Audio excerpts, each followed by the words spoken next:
Hello guys and welcome back to another episode of While We Play here on the GamesAid channel, and today we are joined by Jamie from Kittensintimespace, and we're going to be playing their awesome action-packed game Clawpunk. It was wonderful to meet Jamie at the Unity Development Dev Day before Develop. And I had a really fun time jumping into Clawpunk and playing around. So I thought it'd be awesome to have Jamie join us here on our While We Play series to basically give us a more in-depth detail about the game and the development of it. And yeah, so thank you so much for joining me today, Jamie. I appreciate your time. If you'd like to give a quick brief overview of Kittensintimespace and the game we're about to play today. Wicked, yeah. Thank you for having me, first and foremost. So yeah, my name is Jamie, and I'm the director of Kittensintimespace. We're a completely remotely distributed video game studio based down in Cornwall, but we have team members scattered all over the world, quite literally, in Europe, the Netherlands specifically, and the United States as well, quite recently as well. We've had new people join us from the States. So working across different time zones has been quite an interesting challenge, but we come with a lot of experience. We're spread across like all areas of the sort of creative space. We work in games, IT, TV as well, and all of us just came together a long time ago because we really wanted to make games despite our individual careers, and so here we are. Hey, awesome.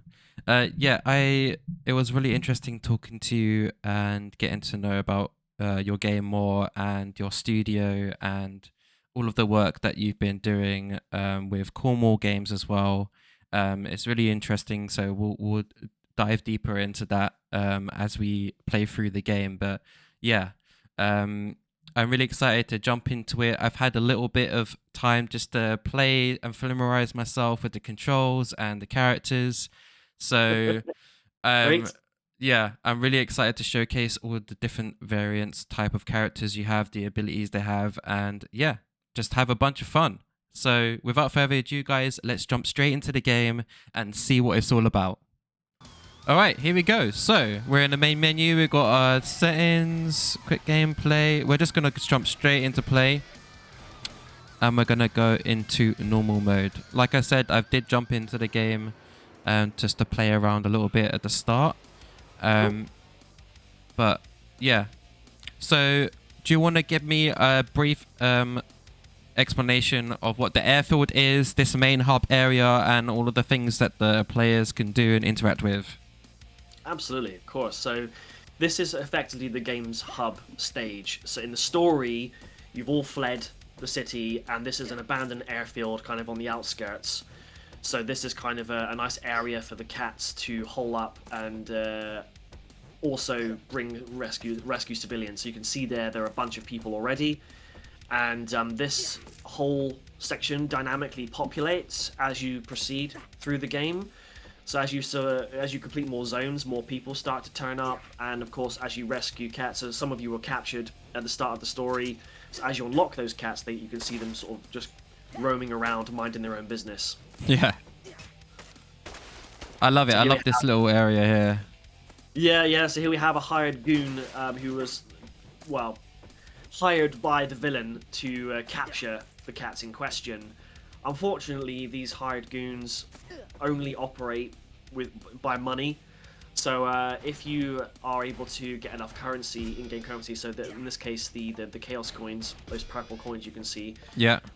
They are effectively the way you unlock them. So even though they were hired to capture them, you can free them just as easily. Just goes to show that loyalty doesn't pay. Yeah. That's cool. You can go through the game and unlock extra characters naturally as you play through, but then you can also use the credits you get whilst playing the game to unlock more. It was a bit effectively a balance over unlocking cats both by your control and out of your control.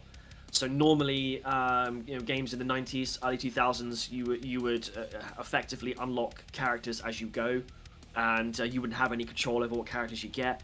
But I appreciate kind of now that a more modern approach is to allow players to select the character they want. So it was just like a half and half thing, a little homage to the games that were and the games that are.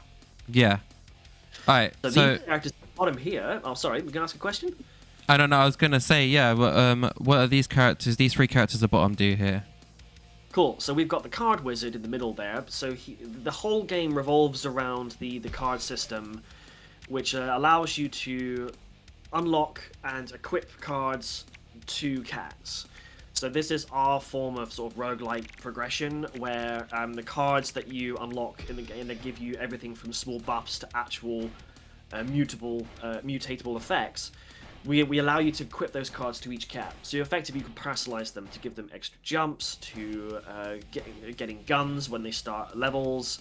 There are crazier ones as well, which I'm not going to go into now because that's a secret and a surprise for you. But effectively, it allows you to personalize the cat and mutate them in a way that supports your run, if you will. And these are all permanent as well. You don't lose them. Any card that's unlocked through the game or purchased through the game is permanently saved to your profile. So even if a cat was to die during a run, you can move those cards to somewhere else. So you don't. Oh, sick. Okay. So at the moment, I think you've got some cards attached to Dash there. Yeah. And as you unlock obviously more characters, you can put cards on them too. And this is spread across your other characters, but if someone's already holding one of the cards, you can't have them both holding the same card. No, yeah, but you can move them across, so you don't have to worry about, oh, I want this card. So it's a nice way for the player to retain a sense of progress even in the face of failure. Yeah. That was kind of an important thing we wanted to do in the design, is because obviously a lot with most roguelike games, the idea is you start all over with absolutely nothing. So in a way, a lot of those games are controlled by randomness or pure RNG, right? So this was our way of sort of allowing the player to have a bit of control over that progression. Even if they are playing very poorly or they're playing very well, there's something there to kind of guide them throughout the entire process. And then you got this guy here where you can buy more grenades, and this guy here essentially allows you to buy more slots for your cards that you can attach to your character. Okay, that's cool. Yep, every cat starts with 1 slot, and then obviously you can unlock more slots through that character as well. And the Grenadier he's a retired military veteran who basically allows you to extend your grenades. So I can't remember what the limit is. I think we got up to 5 or 6. Okay. Should be 9, really, shouldn't it? Because the whole theme of the game is 9. 9, yeah, 9 lives, 9, yeah. All right. Yeah, every cool. cat has 9 lives or 9 HP in this case. And actually, there are 9 cats to play with. So that was kind of the theme. You might notice as well that every zone is made up of 9 stages. Okay, that's cool. Cool little insight. Yeah, it was a funny way to be bound to an easy design rule. It's like the rule is going to be 9. Yeah. Like there's going to be 9 of everything. Annoyingly, I think we've actually capped the grenades at 5 or something like that. But yeah, we should have gone into 9. But there you go. Okay, so we have a couple zone selections here. We've got junkyard, woodlands, construction, and sewers.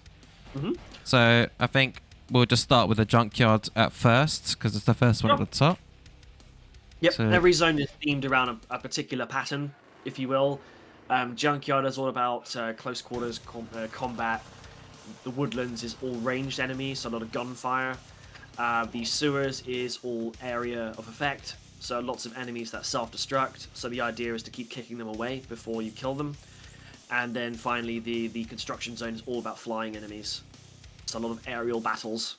Yeah. So it's just to kind of keep things a little bit fresh, because 9 stages is a lot. Well, 8 stages and a boss, right?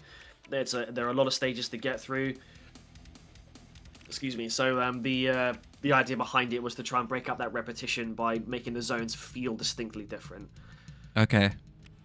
And we have a couple characters here already unlocked, and they all have like different type of power and speed attached to their attributes. Yep. So the first kind of 4 are on the left-hand side of that deck, traditional platforming characters. So Dash is arguably the most balanced character of them all. And the idea behind Dash is that he is very, very quick and agile. Yeah, this is the character that I've had the most fun playing with, just to start. He was the very first character made for the game, so naturally he's had arguably the most polish. Yeah, put yeah. into him, and it's quite easy to think of the other characters as carbon copies, but we did spend an ungodly amount of time tweaking them relentlessly to make them playable in their own way, Yeah. but still kind of, you know, borrow from Dash's polish, so it was a lot quicker to put together, if that makes sense, because obviously we used Dash as an experiment to learn and get a feel for what these characters are and how they play and how they should move. And then, of course, we don't just want, again, just copy-paste of 8 characters. We want to make them all feel different. So as we started to move along the deck, we started to come up with fun, creative ways to try and make the other cats feel a little more experimental. So as you move beyond, so you've got the first 4 there, which are, again, as I said, are traditional sort of platforming characters. But as you start to move along from Hacks and beyond, we start to get more experimental and a bit weird. So Jinx has got a hoverboard, similar to the hoverboard in the Back to the Future films. Yeah. And as you can see, he's got the ability to fire psychic orbs, and you can have full control over where they go. When harnessed correctly, Jinx is actually arguably the most powerful character, which became apparent during playtesting. So we had to kind of nerf him a little bit. I did notice that as playing, I wasn't too sure about his playstyle at first because I was so used to playing the first character you unlock, but getting used to the controls and how he plays, using his orbs, psychic orbs, as your like a main weapon, and how it revolves around his character. It's not a direct attack; it's more an attack you send out and control. Yep. Which does make him a little bit more OP when it comes to characters that are a bit further away that you can't reach, or you want to just try and attack them from range. That's when his like speciality comes into play, I guess.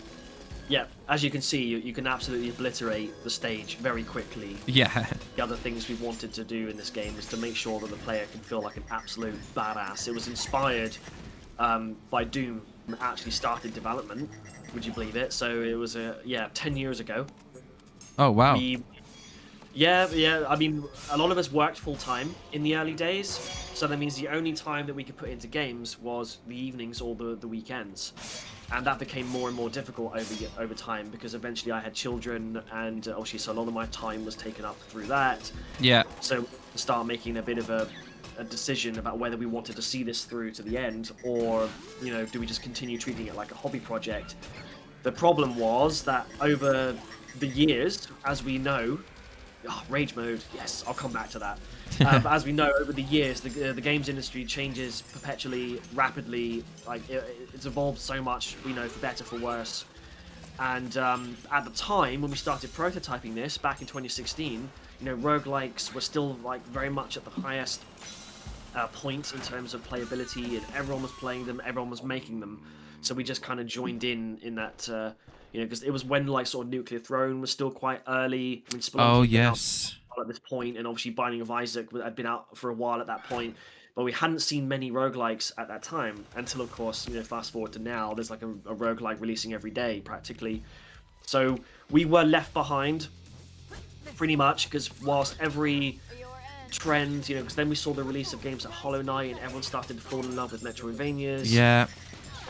So we were feeling like we were a bit stuck in the past, but we enjoyed playing the game so much, and we just had this kind of, in a way, naive, but still this passion that if we can just put a lot of love and soul into it, people will still love and play it, right? Oh yeah, of course.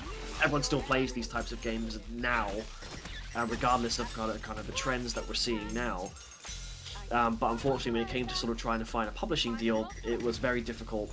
Right, because there's a load of already like other games that are saturating the market with their like you said, Metrovania style games. So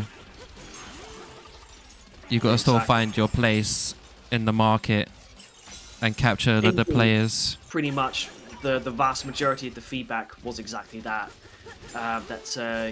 We were pitching to all of the biggest indie publishers and all of the smallest ones, and the overwhelming consensus was we already have games on our portfolio, or we will have games in our portfolio that have the same Steam tags as yours. Yeah. They appreciate that we're trying something different, but ultimately the flavor that we're making here is still the same. It wasn't really until very late into the game we found our publisher in the end, and that's a story I'll come back to in a minute. So that was kind of the challenge: is how do we navigate this? So fast forward to sort of 2024. We've been pitching the game for 3 years at that point. And we were starting to feel a little bit disillusioned, a little bit disheartened. It was getting a little bit to the point where maybe we should think about trying something else, which was a shame, because by that point we'd already sunk quite a lot of time and years, quite literally, into the project. Yeah. So we sort of thought, okay, why don't we give it one last go, one last round of pitching, going to events and talking to publishers, and if nothing comes from it, we'll move on. And literally right at the very, very last minute, someone finally said yes. That's and awesome. That's completely changed our lives. I remain grateful to this day. I said when we first had our meet and greet in person at their studio in London, I cannot tell you how much this means to me, to us. You've changed effectively our lives for the better. And I'm not afraid to sort of admit that. I'm quite an emotional person. I definitely take things personally a lot. What I shouldn't do. I should have thicker skin these days, but I couldn't help it, because that's how badly it meant to us. Of course. When you work on a project for so long and you're so passionate about the thing that you've been working on for years, and you finally have someone step aside and be like, we actually believe in the project that you've been working on. We think it's awesome. That's all you want at the end of the day as a developer, a game developer, yeah. And that was the great thing about so we're published by Megabit Publishing, which is part of the Aonic label. There are games like Thick as Thieves and Lose Lagoon, and Hello Sunshine. So they've got some really big games under their belt. So we're very, very pleased to be working with them, or have been working with them on this. They took a chance on us. It didn't entirely pay off, admittedly, which, again, another story I can come back to later. I've got stories like flooding out my mouth, and I'm going in different directions here. No, it's all good. You might have to steer me a bit. That's all right. But, they took a chance on us. It didn't entirely pay off, but for us, it made a world of difference, because it got our feet in the door, which is the more important thing, and it's made us more confident, more assertive about our ideas, and, we've got a massive network of people we can call upon for help. Everything from sort of marketeers to publishing scouts, dear friends of ours that have been able to sort of review the games that we've got in the pipeline and give us an idea of which one has more market potential. All these different possibilities stemmed from working with Megabit, and for that I'm always going to be eternally grateful. That's awesome. Yeah, I'm glad that they managed to come around and still give you the chance that you deserve for the game that you've made. It's a massive learning experience, because we've learned a little bit more about how the industry works, in front of the doors, behind closed doors, and sort of in between. So that is that insight has changed the way we work. It's changed the way we approach our projects as well. One of the sort of biggest things I had to learn, the biggest lessons I've learned personally, is it's a bit of a cliche, but it's the art of letting go, which is already like a big thing. And what I mean by that in this case is, obviously I've got a lot of emotional attachment to Clawpunk, and I still do to this day, but I had to start, with the greatest respect, I had to start severing the emotional tie. Yeah. I had to distance myself a little bit from it and treat it more as a product and less so like a game. And I know that sounds quite bad, but let me give you a really good example. It's very easy for me to take feedback and criticism to heart. Yeah. And because we think we've put a lot of soul into something, a lot of heart, a lot of passion into something, and then someone tells me, oh, it's not working, this feels bad, this is really bad. Sometimes the feedback would be really like harsh as well. Yeah. It's really like easy for me to be like, well, I really liked that. I put a lot of thought and attention to it. I thought it was great, but people are saying it's not. Yeah. Once I was able to sever that tie and think, okay, this thing I made doesn't work, or XYZ reasons. How are we going to overcome it? How do we turn that around? And I need to think of it more as a solution, as more of a problem to solve, rather than something Right.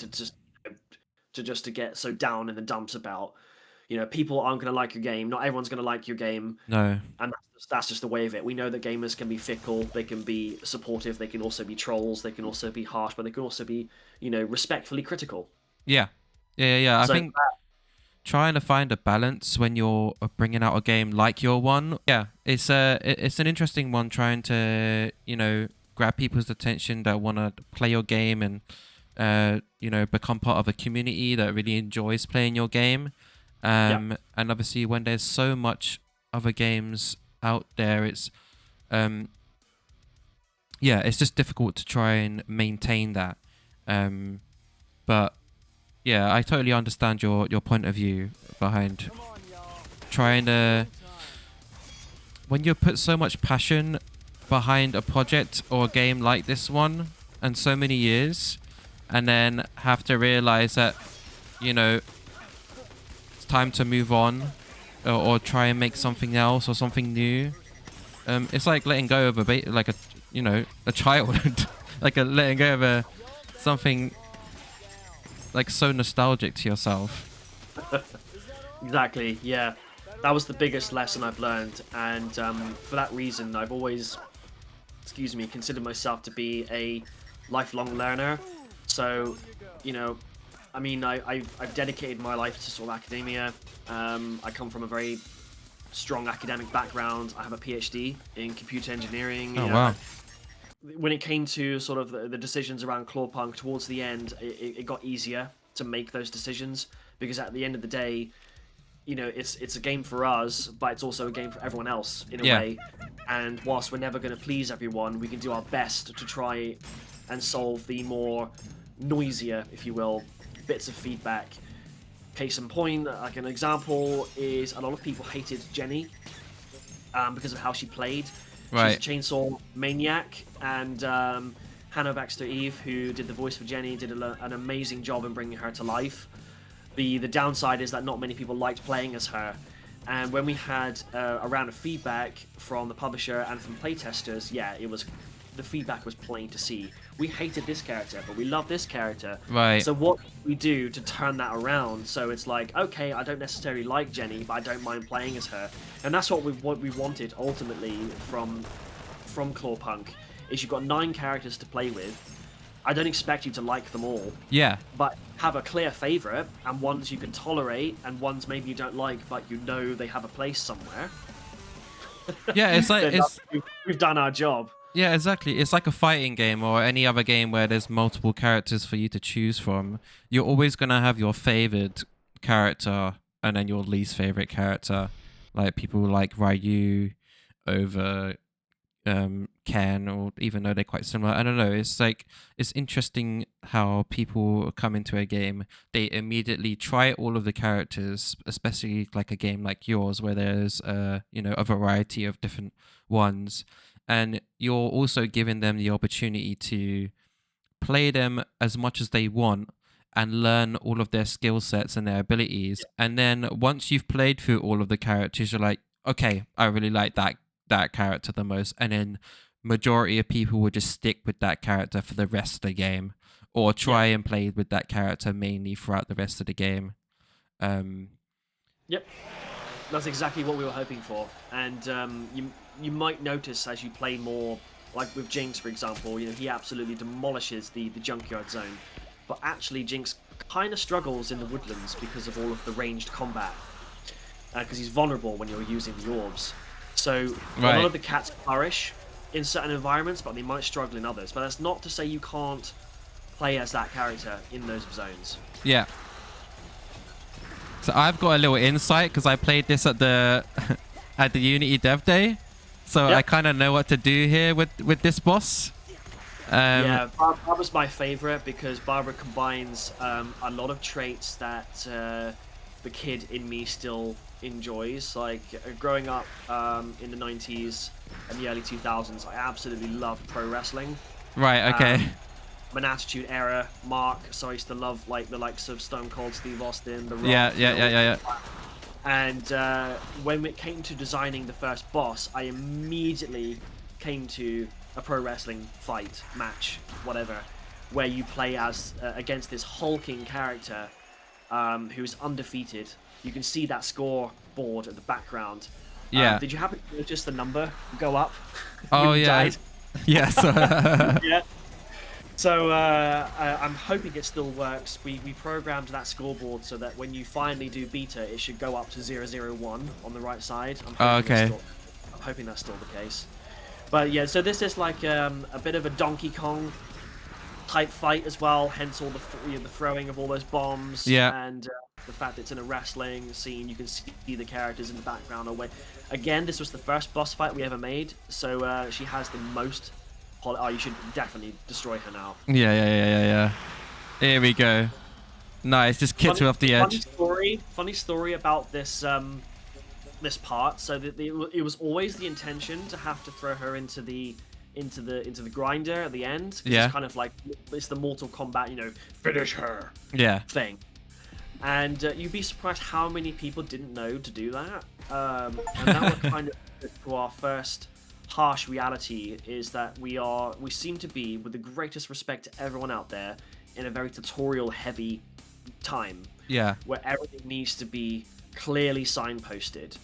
Now, that's not an insult. I completely get it. I understand.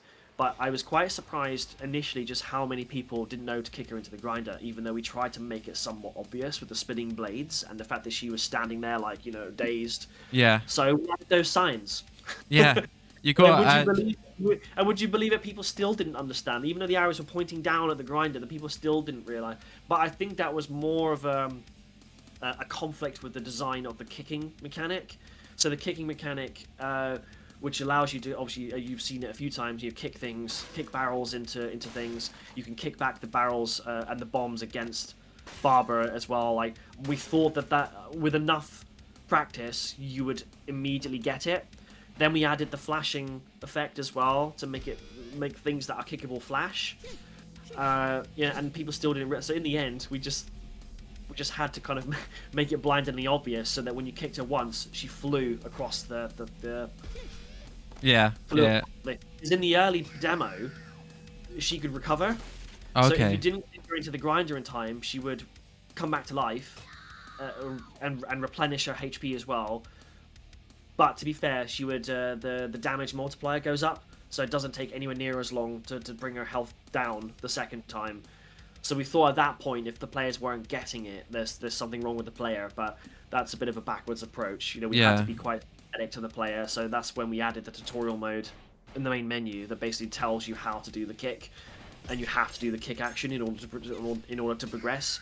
So we do hope that that's enough. So a bit of feedback was, can we bring back characters that died along the run? And the answer is yes, you can. You can pay a hit point to bring one of the cat back to life. So you should start seeing them pop up again in the hub. Oh, I see. Okay. Any cats that have died can be brought back. They only have 1 HP, to be fair. But that was a bit of feedback we requested. We didn't really want to do that, admittedly. But as a bit of compromise, to be sort of sympathetic towards players, let's bring them back, but only give them 1 HP when they're back. Yeah, it's like going back to that first thing we were talking about, how people have favorites, and if they can get through a level quicker with one character, even though they're left on 1 HP, it's like more of a balance for the player than just like being an ultimate permanent punishment. Exactly. We didn't, in an ideal world, we would have tutorialized absolutely everything we could have done. But in the end, in the interest of time and making sure we met our deadlines, we had to make some decisions about certain things. So we would have definitely added more narrative content. We definitely would have added more tutorialization of things. But it also makes it a bit fun in a way, because it means hopefully players who are enjoying the game will explore every aspect of it naturally, like you just did there with the Grim Reaper. and then now you've just realized you can bring back characters, so it's kind of like there for next time. Yeah. That's the kind of surprise that I really enjoy in games, is like discovering things on your own. Like with this slot machine here, you pay a coin, you get a reward. It's just little things like that people can just do as an extra add-on. And the seagull guy gave me like a secondary quest to complete. So depending on which zones you complete, in what order, will determine the quests you get. It's not the same every time around. Yeah. So if you complete the junkyard, you get one quest. But if you complete the woodlands first, you get a different request. So because it's dependent on what zone has not been completed yet. Right. Also brings things into so you get bonus, of course, but it also brings more stuff into the hub as well. And they give you cards. That's the ultimate reward. That's how you get the complete card collection. Yeah. Is to start a new game, try the zones in a different order, and that was another important part of Clawpunk. Is we don't want it to be necessarily the same linear path throughout the game. Giving the player some agency in how they play the game was an important part. I really liked, in some games where you could choose where you go. I think Dead Cells does this, right? You can sort of forge your own sort of path through, even though it's the same linear track. And that was one of the things I wanted to do here, was to break up the linearity. The main reason was, like, if they play the junkyard first and they get absolutely pummeled to death and they think, oh, okay, that's me done. If they were to then resume the game again, they could choose the woodland zone. So it gives them a bit of a taste of the entire game. Yeah. And through failure. I did find that interesting with your game, that you had all of the zones pretty much, well, not all of the zones, but you had the majority of the zones already playable for the character to just run around and try out. Yep. Because there's difficulties in each zone. This woodland zone is very poisonous with like the different type of explosions and stuff. So, there's different difficulties with each zone. So if someone can clear a level faster, just because they're used to getting through it quicker, or you've given them that choice, which is cool. Yeah, I do appreciate in the first fresh save the difficulty curve is quite kind of steep, but as you start to unlock more characters, you might find that difficulty curve immediately starts to flatten. Oh yeah, I found that it gets progressively easier as you go, and a lot of people have said that in the reviews and in the feedback, that as soon as they started to get like 4 or 5 cats, the game started to get infinitely times easier. Oh yeah, which is great, because then some of the characters become fodder. Like the ones you like. Larry is an interesting one, because we designed 8 badass cat characters, but then we thought, can we just make one that's just ridiculously useless but also insanely powerful at the same time? Yeah. That's kind of where Larry's idea came from. The pogo stick idea. Well, it's just a different movement mechanic as well. Yeah, and of course his weapon is just to drop bombs continuously. So he can be utilized to good effect, and it has been really funny to see people try and do Larry challenges where they have to try and just do the whole thing as Larry. Oh wow. Part of the testing was making sure that every stage, every boss was beatable with 1 cat. Okay. And shout out to our QA lead, Aaron Wise, who is a phenomenal person and an absolute just outstanding gentleman, really hardcore gamer. Like, he's a bigger gamer than I am, and he owns this game in terms of everything. Like, he's outpaced me, he's outpaced us. He's probably the best Clawpunk player that there is. And I asked him once, can you defeat every zone with 1 cat? Like, that was the test ultimately, because if at some point we get to a point where I can't beat this boss with this character, then that means other people are going to struggle to beat with that character. So something fundamentally had to change with the way that they played, the way that they work, and a lot of his feedback was just incredibly valuable, because I knew that if it passed the Aaron test, it was good. Right. It was good. And we had to a lot of the negative feedback around sort of Jenny, and in some cases Buck. Hax was another character we had to turn around, because the idea of her having rollerblades initially just didn't work with the environment because Right. of how the levels are laid out. So that's Yeah. when we came up with the idea of her having some kind of jetpack. And then I can't remember who suggested it, but in the story that she became paralyzed, hence the wheelchair. Okay. And we wanted to make sure that there was a character who, even though they feel like the world is against them in terms of physical disability, they are just as badass as everyone else. Yeah. To just empower, that, or to really show attention to that as well was quite important. And hacks again. I love the best piece of feedback I ever got during testing was that hacks and Jenny had become favorites just Okay. out of nowhere, and that's when we knew we'd solved that problem. That was one of the biggest things we had to overcome, and I was so pleased. Right, you're on the brink, I think. Yeah, I've got 1 HP left, so this run is pretty much over. Very hard stage, but I assure you, again with some practice, you can kick those projectiles back. You can also slash them as well, so don't feel like, oh no, I'm going to get hit. Is the end of it? Yeah. Even though it's a game over, again we had some really strong opinions over starting again, so we added the retry function. Okay. You can basically continue. So every time you complete a zone, a checkpoint is basically created. So even if you do get a game over, you can press retry and you can start again from where you left off. So that means you've got another chance to basically beat that zone. And of course, all of your currency retains. Okay. So even if you get, say, I don't know, like 20 chaos coins in a zone, they're banked no matter what. So even if you get a game over, that 20 chaos coins is waiting for you back at the hub. So you can use it to unlock a new character or revive a character. Sorry, no, that's HP. Sorry, or gamble them away or buff yourself up a bit. Yeah.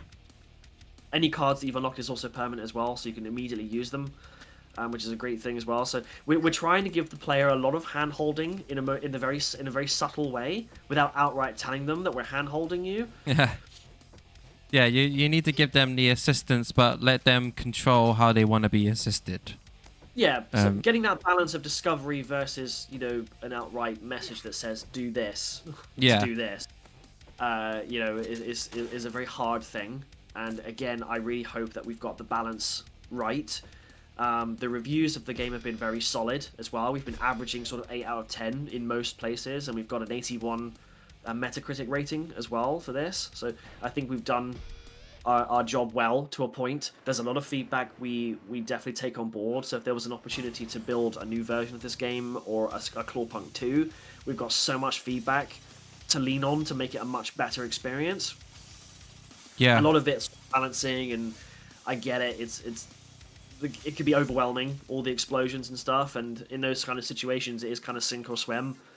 But again, it's just one of those things where if you're committed enough, the game does become a lot easier over time. It's like with any game, right? You just need to invest a lot of time in it, learn how it works, and naturally become more experienced in it.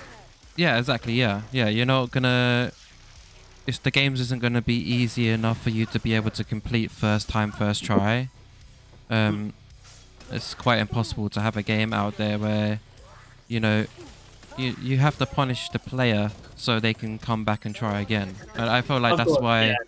It's a controversial one, that one, isn't it? Because there's difficulty, like if you play any sort of Souls-like, where you get slammed by the first boss, and a lot of people would use that as a quitting point, but that's the nature of those games. It's all about getting better, mastering the mechanics, and overcoming the challenge. That's a very popular genre for that reason, and an expectation I think a lot of players have when they play those games. It's the same with any roguelike. They follow that same pattern where it's going to feel overwhelming at first, but you get better naturally through repetitive play. Yeah. And then as you unlock bonuses and you buff your character, you get better. Don't fall, because if you do, you'll get sent straight back to the top. Yeah. Cool. So earlier I pointed out the rage mode there. So let's actually talk about the rage mode. So it's very important to reward the player with something. Something that makes them feel absolutely just a reward for taking risks. I said earlier that this game was inspired by Doom. Mainly for the push forward gameplay. There was a talk at GDC many years ago where their lead designer emphasized this idea about push forward combat, whereby if we force the player to charge right into the action, take risks, and expose themselves to lots of damage, we reward them with armor, ammo. Enemies will never hit you if you're constantly moving around. That expression, a rip and tear, Yeah. that's where it stems from. So we wanted to create our own version of that, but granted, we were never going to make a massive Doom game. Don't get me wrong. Yeah. But could we channel that somehow into a lighter, simpler experience? And that's kind of where the design of Clawpunk originated, and how it manifested was this idea that if we force the player to just jump right in, even though it feels like quite chaotic, we reward them with an all-powerful rage mode, which, when activated, turns you invincible and increases your damage output. So that's the ultimate reward. Yeah. You take a more cautious approach. You can play the game cautiously, but you'll never reap the rewards as someone who charges right in would get. So now, all I can say now that you're in rage mode, just keep going, don't stop. Yeah. Just spam the bombs, because I'm basically invulnerable right now, so Yep. I'm not gonna take any damage, and I can just blast through the level as fast as I want, try and get to the bottom. Exactly. The game becomes a cakewalk when rage mode is on, for obvious reasons. Yeah, you wouldn't. So the idea that you want to sustain that rage mode and keep doing it, that was something we really wanted to emphasize. Yeah, if it's something that you charge over time, and then you can just cause chaos. Unleash it whenever you're ready. Exactly. The ultimate reward for playing really well. Yeah. So everything in the game is tied towards that rage mode. So the higher the combo, the faster it fills. There should also be rage crates scattered around. Oh. Right. Yeah, be careful there. Oh, so the funny thing about the construction zone is we're trying to emphasize height, so that if players decide they want to just grind down the sides, yeah, you might get hit by those bombs. Yeah. And yeah, the idea of the helicopter as well. So that's actually the boss that you'll eventually take on at the end. So as you progress through the construction zone, they start to chase you. Sergeant Goal is piloting the helicopter. Oh. Yeah, it's this game. I feel like not that it forces you to play like and just go crazy, because you want to have, it's kind of built with like, that's the fun aspect of your game, go nuts, cause chaos, destroy everything in your way, and you'll get through the game faster. But then there's also the element of like, okay, you need to be careful, don't get hit, avoid trying to just go straight in all the time, because you're just gonna, like that, just die. Making progress, you're getting good. So you've experienced quite a lot of the game, even though you had a game over. So my hope is that sort of helps to sort of soften that blow, and you don't feel like a failure. Yeah. I like the grade system at the end of each level as well. It tells you how well you've done in certain areas of the level. We got to give the score nuts, something to aim for. There are achievements that are tied to your performance. So there's a card there if you can get through those blades. Oh. There we go. So what was the like you said, you liked retro games and stuff like that. Was that always the the end goal for your game, is to have this kind of retro feel and vibe for the environment and the characters? Yeah, absolutely. I think we naturally fell on the pixel art style almost immediately, because there's just something about pixel art that invokes, as you say, sort of nostalgia. But we do tend to break a lot of rules when it comes to pixel art. Like, I'm not the artiest person in the world, so forgive me, pixel artist, if you're watching. I understand that in pixel art games, you're meant to measure everything in pixels. When you jump, the character jumps in pixels, not units, and we're not allowed to rotate sprites for that reason, because they become distorted and it looks ugly. But as you can see, this whole game is driven by physics. So the entire game runs on Unity's physics engine. All the platforming stuff is, so as you fall, you're actually falling with proper gravity, not pre-calculated gravity. Oh, right, that's cool. Yeah, we break that rule only because I don't even know reason why I committed to it. I think we just wanted to see if we can make it feel good, because the whole going down theme was quite important. So we had to make sure that when you fall down, it does feel like something is grabbing your feet and physically yanking you down, so you don't feel so floaty, which is I think is like a default behavior when you jump in games, is to feel like a little bit floaty. But in this case, it's more like a hop rather than an actual jump, because this isn't really about climbing; it's about going down. We managed to tweak the physics to the point where we were happy that how it works, and we haven't really had much criticism over it. There probably have been a few things, I can't remember, I'd have to look through the reviews again. Yeah, all of this is done through physics. You can even see when you kick the barrels, they spin, because that's actual torque, not pre-calculated rotation. Oh, that's awesome.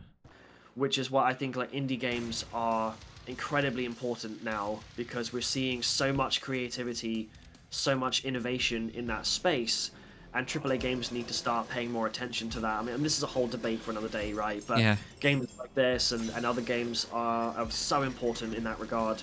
We need to protect them.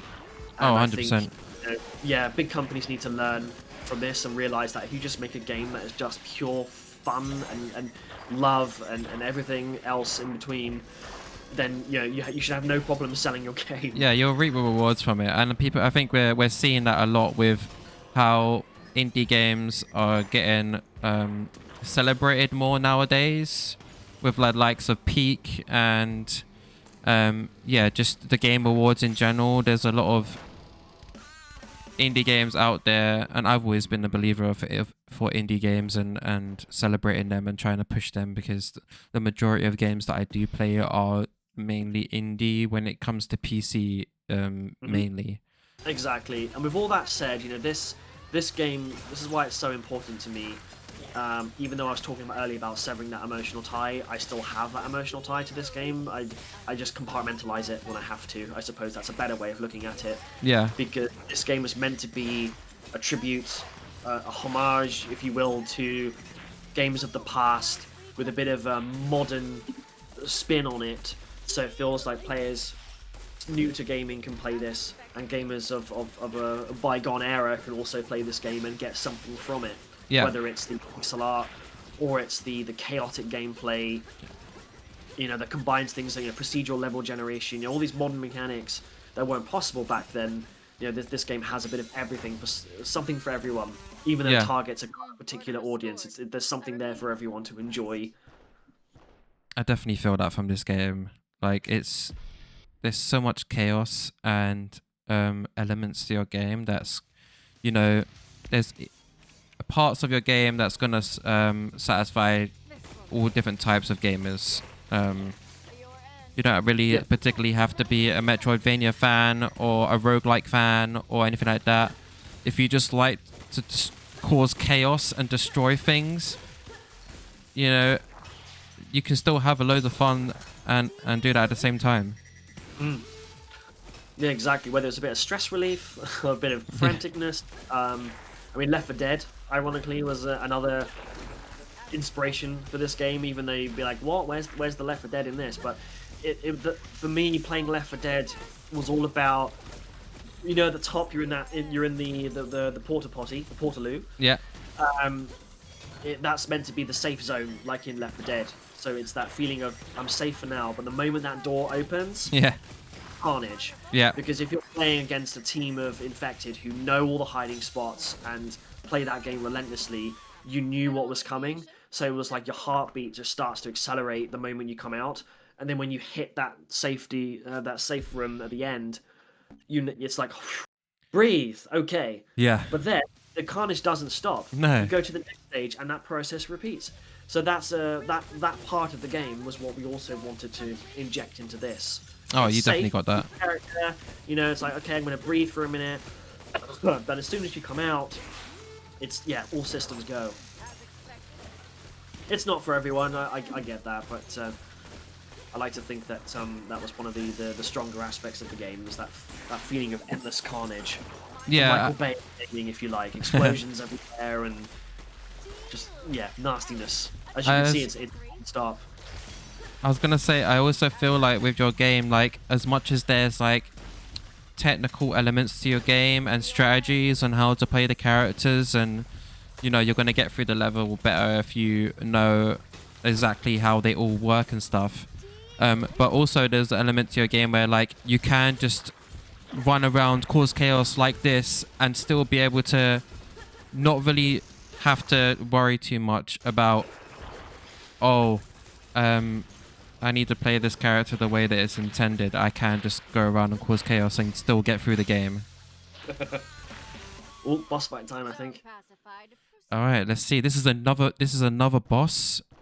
Mm-hmm. Yeah, you've entered the generator room. I got an A's. Majority A's, I think. I like the sewers the most. Oh, this guy looks kind of cool. Yeah, Dr. Croc. Dr. Croc, hey, that's my name. Well, there you go. All right, this is gonna be funny playing it with with Larry, but we'll see. We'll see. Yeah. So there is definitely a recognizable pattern with Dr. Croc. So here's the first type, the first pattern now. Oh, okay, I see it. I see it. Oh, So I there's missed. always a safe place to stand. You just got to be careful. And of course, there are leaky pipes you got to watch out for. You gotta time my bombs correctly. If I just have one on the floor always where he's gonna land. Ah! There you go. Boom. I promise you can beat this entire game with just Larry if you wanted to. Yeah, I'm slowly starting to see why you set that challenge up for your QA. Yeah. Well, that was so a bit of publisher feedback we had about halfway in was could we have a one cat mode, and yeah, there's no achievement tied to it, but it's for the purists who want the extra challenge. Yeah. So we created the 3 difficulty modes: normal, which is what you're playing now. Then there's hardcore mode, which punches harder, and then because we made the game a lot easier, right? For all those different things that we talked about that give you a bit of a chance to complete the game. All of that is gone in hardcore mode. It's permadeath, proper permadeath. When those cats are gone, they're gone, and there's no difficulty climb as well. So I see. You get the hardest mode of every stage straight away. And then finally there is Iron Cat mode, which is like hardcore mode, except it's 1 cat, 9 lives. That's it. Oh, now, wow. You might be thinking, crikey, that's almost impossible, but what we did is we added multiple ways to earn health. So we basically upped the health spawning rate for 1, and then we also added abilities to earn golden fish, which replenish your HP back to 9. Let's go with 1 HP left. There you go, he's done. Nice. That was the Crash Bandicoot, Looney Tunes inspiration there. So when you kick him into the electricity, he fries into a pile of dust. And you see the eyes just fall. He did remind me a lot of a character. Was it a boss from Crash Bandicoot? I can't remember who, but the look. It's when Crash dies. If Crash lands in fire, he turns into a pile of dust, but the eyes stay there, which is again a common Looney Tunes thing. Oh, that's awesome. You're barely hanging in there, mate. I know. There goes a new quest is unlocked as well. No, once you weasels nicked your gear. Yeah. That's so awesome. certain items will spawn when the quest has been activated, right? So this again encourages people to chat to people and just play the game multiple times in order to unlock those quests. Yeah. Because the reward is you get given a card. All of these as well, all the cats are voiced, as you might have heard, and we've got several voice actors. We hired several voice actors throughout the process to do it. The biggest claim to fame, I suppose, apart from Chris Tester, love you to bits, man, but we managed to bag Greg Sestero to voice Benny, which, if you're familiar with a movie called The Room, a cult classic. Yeah. For a multitude of reasons, but that starring Tommy Wiseau, as I know, all the memes. You're tearing me apart, Lisa. Yeah. That. Oh, hi, Mark. We managed to bag Mark. That's awesome. Funny happy accident. He came to Falmouth, which is up the road from where I live, here in Cornwall. He was doing a showing of The Room and a live Q&A at a local theatre. We went to watch The Room, which is quite painful to get through, admittedly, but Yeah. got through it. We did. And when he came out at the end, we gave him a massive standing ovation, and we got to ask him pretty much any kind of question we wanted to ask. So I literally said, "Can you be a voice actor in my game?" That's so jokes. And he And to said, my yeah. absolute amazement, he was like, "Yeah." He was like, "Oh, yeah, man, let's do it." So he gave me an email address for his agent, and we spoke, and he very kindly did it for free as Wow. well. Charges for that. It was brilliant. So when you're playing as Benny and you hear things like "Let's go, partner," that is Greg Sestero, aka Mark from The Room. I did notice that with Benny's voice lines. That's so cool. There's cool little insights like that. Awesome, isn't it? I even said to the team when we get his voice work, don't edit it or tweak it or change it in any way, shape, or form. Put it into the game in its Yeah. raw form. People will Yeah. appreciate it better, and that's exactly what we did. So that's why he stands out for for better for worse. But I even asked him, could he say something, a reference to The Room? So he said, "I did not hit her. I did not." Oh wait, wrong guy. That's jokes. Yeah, so I got and he did it. No questions asked. He took it all in jest. He was such a cool dude, and I'm That's really awesome. glad that he did that. Oh man, I've had so much fun playing your game. It's been an absolute blast. The amount of Literally a chaos. blast. Yeah. Quite literally a blast. Quite literally a blast. The chaos and the impact that you've made, just making this game in general, it's really fun. I really recommend people, if they do like Metrovania roguelikes or just you know games like this style, you're gonna have an instant fun straight away just from jumping into it. Um, yeah, it's been loads of fun. I like the pacing, the level design, um, all of the different characters that you guys have created for this game. They're all quite unique and have their own play style, so that serves to the feedback that you guys have received from designing this game, having different characters that's gonna please all various different types of players, whether they like to go in guns blazing or be a bit more tactical and strategized with their playthrough of each run. Um, it's loads of fun. I love it. Cool. Thank you. That's very kind of you to say so. And we've I believe we've made a really good game. Bottom line, and even though the market kind of bit back, which again is another subject for another day. We feel like we've put a lot of energy and love and passion into it, and we're very proud of what we've achieved. We're very proud that this game, it's what having a game that we made released on all consoles has always been a lifebox tick moment that I desired, and to have that on all consoles and see people enjoying it has been a phenomenal experience, regardless of how well it performs. I think the biggest thing for me so far was someone reviewed the game and released an article for it, but then they messaged me personally on LinkedIn to say that they played the game for hours with their son, and they had such a they went as far as to say they had a massive bonding moment over it Oh, because they were playing that's that game together. That was so nice, and so lovely for them to say that.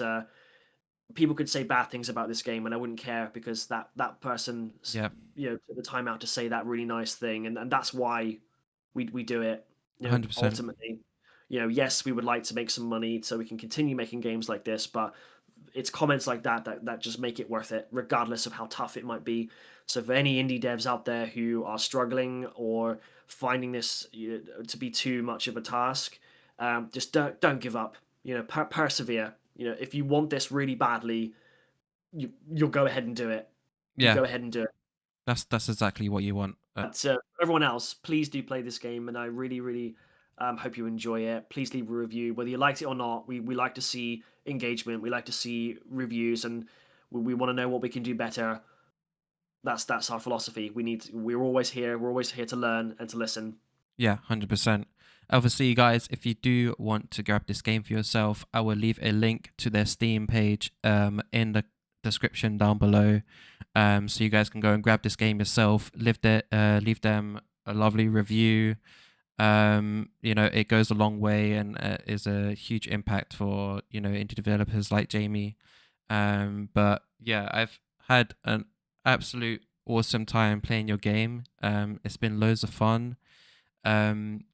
So yeah, thank you so much, Jamie, for Thank taking the you. time out of your day to showcase your game and No giving worries me at a all. bit. Thank you for having me. It's been a pleasure.